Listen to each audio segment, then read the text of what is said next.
You see, I just won $3,000. And the very interesting, spicy, cool thing I'm going to spend it on is a trip to Thailand. I've always wanted to go there, and this seems like the perfect opportunity. I am going to fly into Bangkok and then spend a couple of days exploring the city. After that, I'm going to head to the beaches in the south and spend a week or so relaxing and enjoying the tropical weather. That doesn't sound that fun. How about another one? I'm gonna go to Japan! I've always wanted to go to Japan, and this seems like the perfect opportunity. Wait, that sounds really familiar. A ticket to Bora Bora. I don't even know what that is. I'm going to travel to Japan and learn about their culture and cuisine. I've always been fascinated by. You think the bot is, this AI is smart enough to like, if I were to say I just won $300, you think it would like change it to something that is only worth $300? I'd be very impressed. A year's worth of rent? Does this AI think $300 can be rent for a year? I just won $30, and the very interesting, spicy, cool thing I'm gonna spend it on is a trip to the movies. Hey, that's kind of accurate. All right, what if I said it was $3 million? Is it gonna give me some higher class? I'm going to travel the world. Wow, that's kind of wholesome. A new house? I have been so entranced by this AI. This is an AI. This is not a human. It's literally like a thing that you can try anything, and it'll like kind of interpret what you're saying. Check us out, check us out. Write a short story that ends in, holy crap, I almost died, right? You look at this question, you're like, isn't that really hard? Imagine an AI that can see this prompt and actually come up with paragraphs of text that somehow makes sense with this prompt, right? Isn't that so impressive? Angie was driving home from work when she got a flat tire. She pulled over to the side of the road and got out to change it. As she was changing, a car came speeding around the corner and hit her, knocking her into oncoming traffic. She was hit by a truck and flew into the air, landing on the hood of a car. She bounced off and hit the ground hard. She laid there, stunned, as the car hit her, sped away. She was laying in the middle of the road, bleeding and unable to move. A car came around the corner and narrowly missed her. She shouted, holy crap, I almost died. Disguised Toast and Scarra were hanging out at the bar. Suddenly, a mysterious hooded man walks in. The hooded man sits down at the table and motions for the two to come closer. You guys want to take on my secret quest? It'll reward you handsomely if you complete it. That is, if you can complete it alive. Intrigued, Scarra leans in and says, what you got for me?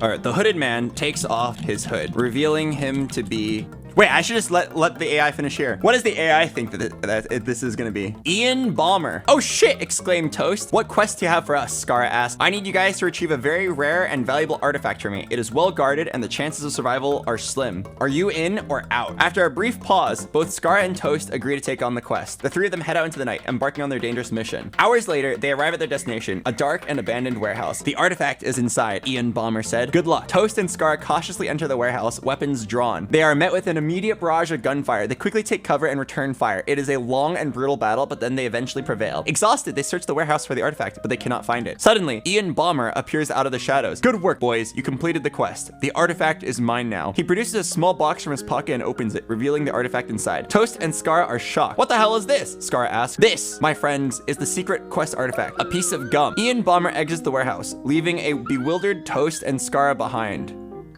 What a...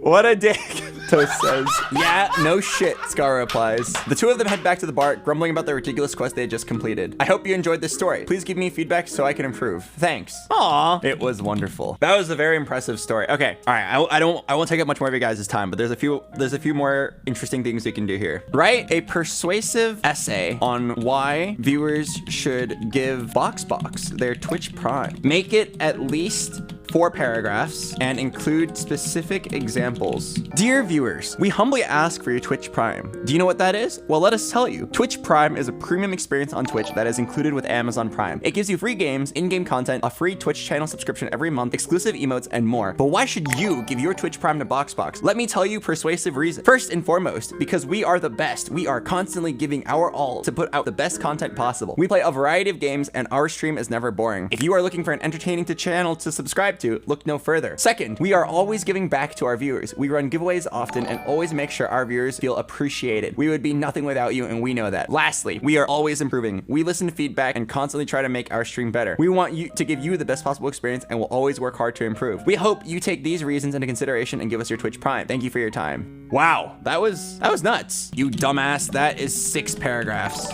Check us out. Ludwig loves pie. Ludwig eats 3 pies every night. After 1 month is over, Ludwig says to himself, man, I forgot to eat 3 pies on at least 2 days of the month. Did Ludwig eat at least 90 pies this month? Why or why not? Wait, before I ask the bot this, let me figure out. No, he absolutely did not eat 90 pies, right? He absolutely did not. Ludwig ate at least 90 pies this month because he ate 3 pies every night. But what about the part where he said he forgot to eat pies on some of the nights? Oh my God. This statement is vague and could mean many things. Maybe he forgot to eat pies on 2 specific nights, or maybe he forgot to eat pies on more than 2 nights, but less than 3. For the sake of the argument, let's say he forgot to eat pies on 2 nights. That could mean he actually ate 92 pies this month. The answer is yes, Ludwig ate at least 90 pies this month. Oh, I just got sassed. Tell me a very sad story about a boy and his dog with a happy twist ending. A boy loved his dog very much, but one day the dog ran away. The boy searched for his dog for days, but he couldn't find him. He was about to give up when he heard a faint bark coming from inside the storm drain. He lifted the grate and saw his dog locked inside. He was so happy to find his dog safe and sound. Let me help this guy. Let me help the story out a little bit. The dog stood up on 2 legs, revealing that he is actually 6 foot 1 inch tall. The dog speaks to his owner, Charlie, you have treated me very well. The dog reveals bulging muscles that was the product of months of working out at the secret dog gym. I will spare you. The jacked AF dog walks over to a nearby boxing gym. The sound of a large rumble is heard as the jacked AF dog takes on all challengers inside the ring. All right, complete the story. The dog becomes the heavyweight boxing champion of the world and makes millions of dollars. The dog uses his newfound wealth to buy his owner a new house, new car, and anything else his owner could ever want. The boy is now able to live a life of luxury, all because his dog loved him so much that he spared him. Aw, the end. No. It's not the end. But then something horrible happened. While the dog was away at a boxing match, his owner was killed? The dog rushed to his owner's side, but he was too late. He died in the dog's arms. Wow, that was very sudden. News story. Help, help, I've been cursed. A witch placed a curse on me that makes me poop every time I talk to a woman. What should I do? There's not much you can do if a witch has cursed you in this way. However, you could try to avoid talking to women as much as possible. If you must talk to them, try to be as brief as possible. You could also use some sort of spell or charm to protect yourself from the curse. Finally, you could try to find the witch who cursed you and get her to lift the curse. Forehead.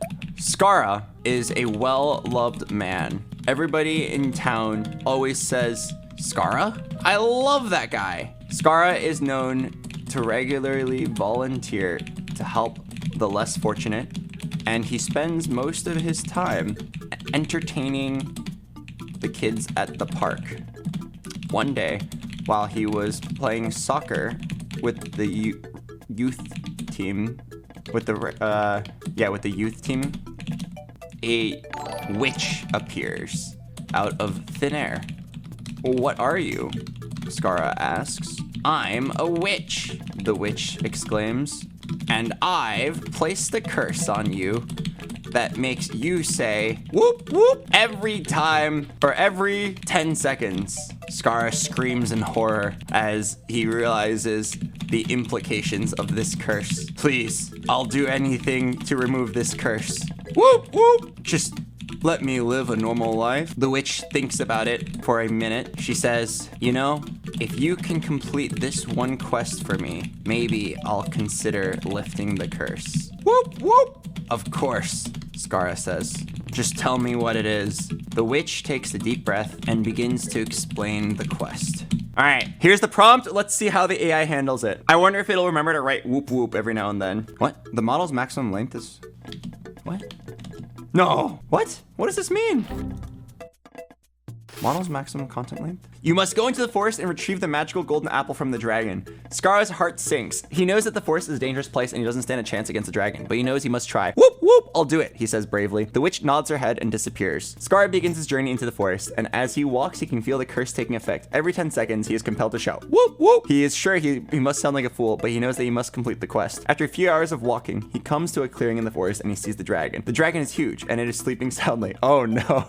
Scarra knows that he must be very careful. apple. He sneaks up to the dragon and takes the golden apple from its hoard. The dragon wakes up with a start, and Scarra knows that he doesn't have much time. He runs as fast as he can, and the dragon is hot on his heels, but Scarra is faster and he makes it out of the forest safely. What? He didn't exclaim whoop whoop at all? The witch is waiting for him when he returns. You did it, she exclaims. I'm so proud of you. She lifts the curse, and Scarra went back to living his life. He never forgot his quest and always considered himself lucky to have survived it. What? He must have done all of this in less than 10 seconds. Regenerate. In the woods behind this park, there is a clearing. Whoop whoop. In the center of the clearing is a tree. Whoop whoop. Climb to the top of that tree and retrieve the golden apple that is sitting on one of the branches. Scarra doesn't hesitate. He knows that this is his only chance to remove the curse. Oh, it's still going. I can't read it anymore. All right. Hello. Thank you for resubscribing, Eviscerated. Scarra doesn't hesitate. He knows that it is his only chance to remove the curse. He nods and sets off into the woods. It takes him a while, but he eventually finds the clearing. Whoop whoop. And wait, it's not even Scarra saying it. The story is just saying it every few lines. It takes him a while, but he eventually finds the clearing. Whoop whoop. And sure enough, there is a tree in the center. Whoop whoop. He starts to climb, but the higher he gets, the more difficult it becomes. Whoop whoop. His hands start to slip and he feels like he's going to fall. Whoop whoop. But he doesn't give up. Whoop whoop. He keeps climbing until he finally reaches a branch with a golden apple. He grabs the apple and starts to head back down. Whoop whoop. But suddenly he hears the witch's voice in his head. You forgot one thing. What? Scarra shouts. Whoop whoop. You need to take a bite out of the apple before you bring it back to me. Scarra hesitates for a moment, but then he takes a bite out of the apple. Whoop whoop. And as soon as he does, he feels a surge of energy coursing through his body. Whoop whoop. He climbs down the tree and runs back to the witch with the apple. Whoop whoop. Here you go, he says as he hands it to her. The witch takes the apple and takes a bite out of herself. Whoop whoop. Then hands it back to Scarra. Now, say the words. What words? Scarra asks. The words that will lift the curse. Scarra takes a deep breath and he says the words, whoop whoop. I am not a whooper. Suddenly the curse is lifted. Scarra can't believe it.